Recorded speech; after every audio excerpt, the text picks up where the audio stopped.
Hi, Aries. Welcome to your October 2015 love spread. It's Rena here. And like Pisces, I had recorded your reading yesterday, and I decided to use a very breathy voice to be very relaxing. And it was a complete farce. I had to do it all over again today because it barely registered even when I cranked it up to full volume, and it sounded like I was on a Valium drip. So I decided to just do it the normal way. And so anyway, that I wanted to say that. I also wanted to say for people who are new to my love readings that they are intended for people who are in problematic relationships right now, as well as people who are single and looking but feel like they can never find the person who is right for them.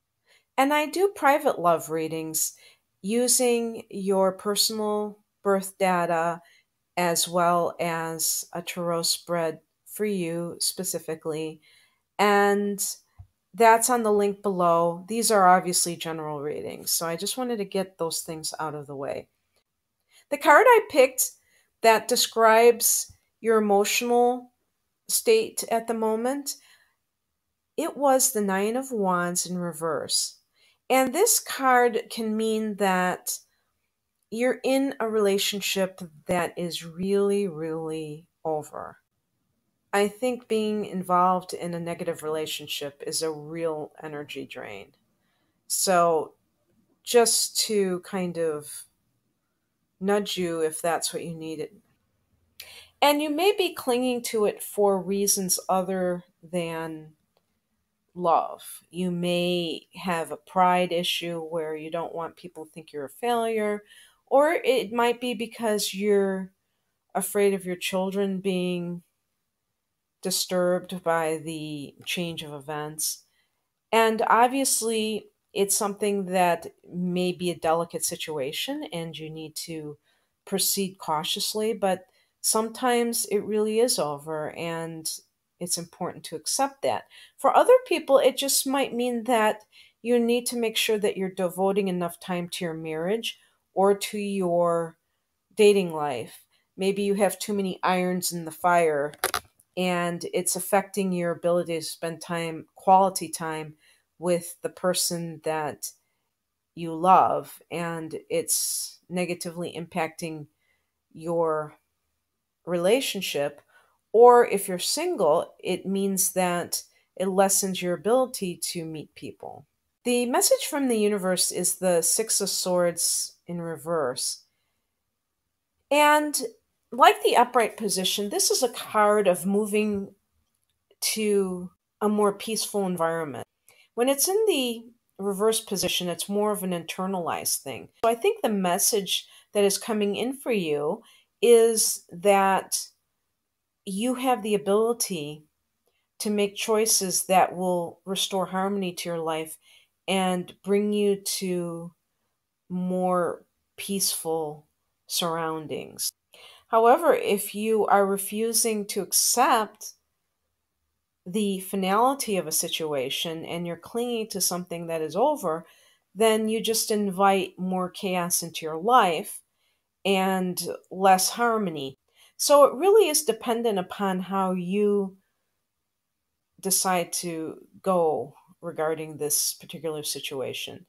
And in the Rider Waite deck, as well as the deck that I have, the Morgan Greer deck, they show a person actually doing the rowing. You have to choose tranquility. And believe it or not, some Aries people may ponder that decision because sometimes you like to stir things up. And when things get a little bit too mellow, you might get a little antsy, a little nervous. So I think it would behoove you to reflect upon what sort of life do you want? Do you want a life of peace, or do you want the artificial excitement of constant conflict? And an advice card is the Ace of Cups. And normally, we would say if this card appears in a reading that there is some sort of relationship in its beginning stages or that will appear shortly in your life. So the aces represent the early stages of something. I think, as a form of advice, it's either asking you to forgive something or someone in particular who may have hurt you in the past and is impacting your ability to move on with your life. Or if you're single and looking, it may indicate that there is somebody who you need to start a relationship with, and maybe you've been a little bit reticent for some reason. Maybe some Aries people are shy. I don't know if I've ever met one, but I'm sure they exist out there. And so the advice would be to initiate contact with somebody that you have had your eye on, but maybe have avoided doing so. And in any case, it's really a beautiful card. It really points to the start of something on an emotional level. It's definitely related to forgiveness. And of course, we know that forgiveness is necessary. The action step to take is the death card. And so that is pretty dramatic. And I would say that it is telling you to let go of the past and start anew. And Aries, you may have been having quite a rocky 7 years or so because we've had these outer planets going into cardinal signs, Uranus in Aries and Pluto in Capricorn, and they're not going anywhere. Uranus is going to be in Aries for at least 3 more years. I think 4 more years at least. Actually, until 2019, something like that. And Pluto will be there until 2024, I believe. With Uranus in Aries, you might have had sudden situations crop up that came out of nowhere. And it might be a little bit unnerving at times, but I can say that because it's in your own sign and because Uranus rules Aquarius, which is an air sign that is at a friendly angle to you, I don't really think that overall having Uranus in Aries is a bad thing. I think that it can lend a lot of excitement to your life, and there could actually be sudden gains. The main piece of advice I can give you regarding this transit is just to realize that nothing is permanent and everything is subject to change. And if you don't cling to anything, it's more likely not to adversely affect you. Aries can be quite controlling. And even though you are very dynamic and you have the ability to change when you want to, you also have a tendency to want to be the one that controls what happens. And of course, that is impossible. And that's all I'm trying to say about that transit. I would say that the Pluto in Capricorn is more of an issue because Pluto does tear things down before it builds them up again.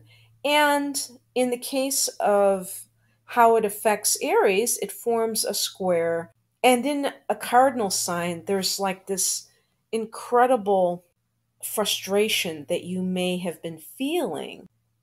And particularly in terms of your career, because the 10th house is the house of career. I think the best piece of advice I can give you is not to try too hard, because that is a form of resistance, but just to kind of work with whatever you're presented in the best way possible. If you are sensing that there are obstacles on your career front, make sure that you're really on the path that is appropriate for you and that you're not just doing it for the status or the money. Because I feel that if you are true to yourself, Aries, you will be much more likely to attract the perfect situation. And also consider, if you do work for somebody else, the alternative of starting your own business, because I do believe that a lot of Aries are better suited working for themselves, because you guys are natural leaders, as are all cardinal signs. And you can find it quite frustrating having to take orders, to say the least.